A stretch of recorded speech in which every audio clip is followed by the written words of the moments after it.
আসসালামু আলাইকুম সুপ্রিয় দর্শক শ্রোতা, আজকের পর্বে আপনাদের সাথে শেয়ার করব বাঁধাকপি দিয়ে বড় মাছের রেসিপি। এটা কিন্তু প্রথম থেকে শেষ পর্যন্ত আপনারা দেখবেন, তাহলে টিপস সহ এখানে আপনারা রেসিপিটি পেয়ে যাবেন। আর এই সেমভাবে যদি আপনারা রান্না করেন, আপনাদের রান্নাটা খেতে অসম্ভব মজার হবে। তো যারা আমার চ্যানেলে নতুন এসেছেন, প্লিজ আমার চ্যানেলটি সাবস্ক্রাইব করে রাখবেন। চলুন তাহলে আমাদের এই মজাদার রান্নাটা আমরা শুরু করি। প্রথমে আমি এখানে একটা প্যান বসিয়ে দিয়েছি, তাতে দিয়ে দিচ্ছি পরিমাণ মতো তেল। তেলটা যখন একটু গরম হয়ে আসবে, সেখানে আমি দিয়ে দিব মাছটা আমি আগে থেকেই লবণ, হলুদ আর একটু শুকনো মরিচের গুঁড়া দিয়ে এটা মাখিয়ে রেখেছিলাম। যখন তেলটা গরম হয়ে এসছে, তখন আমি এখানে এটা নামিয়ে দিচ্ছি মাছগুলা।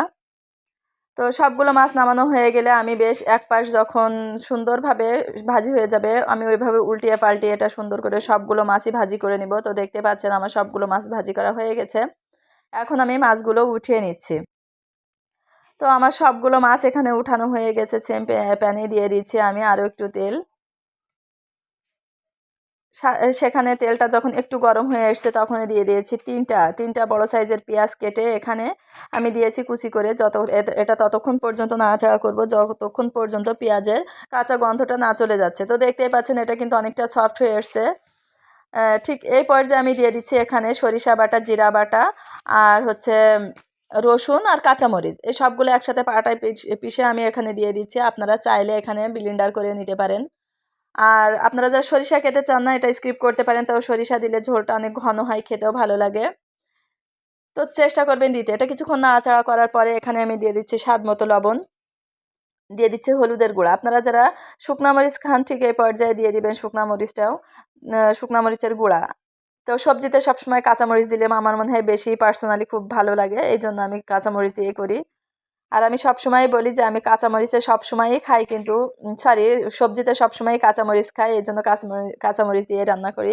এখানে এই পর্যায়ে আমি দিয়ে দিব হচ্ছে বাঁধাকপি। আর বাঁধাকপিটা আমি কিভাবে কেটে নিয়েছি দেখতেই পাচ্ছেন।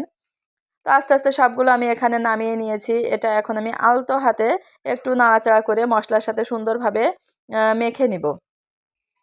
তো একটু মাখানোর পরে আমার মনে হলো এখানে আমার আলু দেওয়া হয়নি। তো এই পর্যায়ে প্রথমেই সবগুলো একসাথে যখন বাঁধাকপি দিব, তখনও আলুটা দিয়ে দিব। তো আমি ভুলে গিয়েছিলাম বলে এখন দিচ্ছি। তো আমি আলুটা এই সাইজ করে কেটে নিয়েছি, আপনাদের পছন্দ মতো কেটে নিতে পারেন। তারপরে আলতো হাতে সবগুলো মাখিয়ে নিয়েছি। এখন ঢাকনা দিয়ে ঢেকে এটা রান্না করে নিব, কষিয়ে নিব। তো এখানে কিন্তু আমি একটুও পানি দেইনি, আপনারা একটুও পানি দিবেন না, দিলে কিন্তু টেস্টটা ভালো আসবে না। অবশ্যই চেষ্টা করবেন যে পানি যাতে না দিই। তো এখান থেকে কিছুটা হলেও পানি কিন্তু বের হবে, এই পানিতেই কিন্তু বাঁধাকপি প্লাস আলু দুইটাই সিদ্ধ হয়ে যাবে, কোনো সমস্যা নাই। আর এটা বেশ এভাবে ঢেকে ঢেকে প্রথম থেকে শেষ পর্যন্ত আমি রান্না করব। আপনারা প্রথম থেকে শেষ পর্যন্ত দেখবেন, তাহলে দেখবেন সেম স্টেপগুলো যদি আপনারা ফলো করেন, আপনাদের রান্নাটা অবশ্যই সুন্দর হবে, বাসায় খেতে সবাই পছন্দ করবে। তো দেখতে পাচ্ছেন এখানে কিন্তু আমি এভাবে নাড়াচাড়া করে নিচ্ছি অনেকক্ষণ ধরে। আর এটা আমি প্রথম থেকে শেষ পর্যন্ত দেখানোর চেষ্টা করেছি, যাতে আপনারা বুঝতে পারেন যে কোন সময়তে আমি এটা নামাবো। তো এভাবে নাড়াচাড়া করতে করতে দেখতে পাচ্ছেন যে আলুগুলো সুন্দরভাবে কিন্তু সিদ্ধ হয়ে গেছে। আবার হচ্ছে পাতাকপিটাও কিন্তু বাঁধাকপিটাও অনেকটা কমে এসছে। তো যখন এটা এভাবে কমে আসবে, আমি আরও কিছুক্ষণ এটা নাড়াচাড়া করে নিব। মানে ভাজি করার সময় আপনারা যখন বাঁধাকপি ভাজি করেন, ঠিক এই পর্যায়ে যতক্ষণ পর্যন্ত ভাজি ভাজি ভাবটা না আসবে, ততক্ষণ পর্যন্ত এটা এভাবেই নাড়াচাড়া করে নেবেন। আলুগুলিও কিন্তু সুন্দরভাবে সিদ্ধ হয়ে গেছে, আপনাদের দেখিয়ে দিয়েছি। তো যতক্ষণ পর্যন্ত লালচে একটা ভাব না আসবে, এক কথায় যে বাঁধাকপিতে যতক্ষণ লালচে ভাব না আসবে, ততক্ষণ এভাবে ঢেকে ঢেকে এটা কষিয়ে নেবেন। আমিও কিন্তু সেমভাবে কষিয়ে নিয়েছি। নিচে একটু লেগে যাচ্ছে, এই জন্য প্যানটা সরে যাচ্ছে, তারপরেও কিন্তু আমি এটা হাত দিয়ে ধরে ধরে এভাবে ভাজি করে নিব। যতক্ষণ না পর্যন্ত লাল না হবে, আমি ততক্ষণ পর্যন্ত এটা ভাজি করব। না হলে কিন্তু খেতে ভালো লাগবে না। যদি অল্প একটু কষিয়ে নিয়ে আপনারা রান্না করেন, খেতে একেবারেই বাজে মনে হবে, একটুও ভালো লাগবে না। তাই বলছি প্রথম থেকে শেষ পর্যন্ত আপনারা রেসিপিটি ফলো করবেন, তাহলে আপনাদের রান্নাটা খেতে ভালো লাগবে। তো দেখতে পাচ্ছেন আমার বাঁধাকপিতে কিন্তু অনেকটা লালচে ভাব চলে এসছে। তারপরে আমি আরও কিছুক্ষণ এটা কষিয়ে নিচ্ছি। আর যত কষাবেন, যত সুন্দরভাবে কষাবেন, আপনার রান্নাটা তত বেশি মজার হবে। আর যদি আপনি এভাবে না কষিয়ে প্রথম থেকে শেষ পর্যন্ত অল্পের ভিতরে রান্না করে নেন, তখন বলবেন যে ভালো লাগেনি, সেটা কিন্তু হবে না। তো এই পর্যায়ে যখন আমার একটু লালচে ভাব চলে এসছে তখন আমি এখানে দিয়ে দিচ্ছি পানি। পানিটা কিন্তু আমি খুবই কম দিয়েছি, দেখতে পেয়েছেন আমি কতটুকু দিয়েছি, হাফ কাপের মতো পানি এখানে দিয়েছি। তো এই পানিতেই আমি কিন্তু এটা রান্না করে নেব। আমি কিন্তু এখানে একটুও ঝোল রাখবো না, আগে থেকে বলে দিচ্ছি, আপনারা একটুও ঝোল রাখবেন না, সেই হিসাবে বুঝে শুনে আপনারা পানিটা দিবেন। তো পানি দেওয়ার পরে ঢেকে দিয়েছি, যখন একটু বলক চলে এসছে তখন আমি ঢাকনাটা তুলে নিয়েছি, নিয়ে নাড়াচাড়া করে দিচ্ছি। তো এটা যখন নাড়াচাড়া করা হয়ে গেছে আমি এখানে দিয়ে দিচ্ছি মাছ। সবগুলো মাছ এখানে নামানো হয়ে গেছে।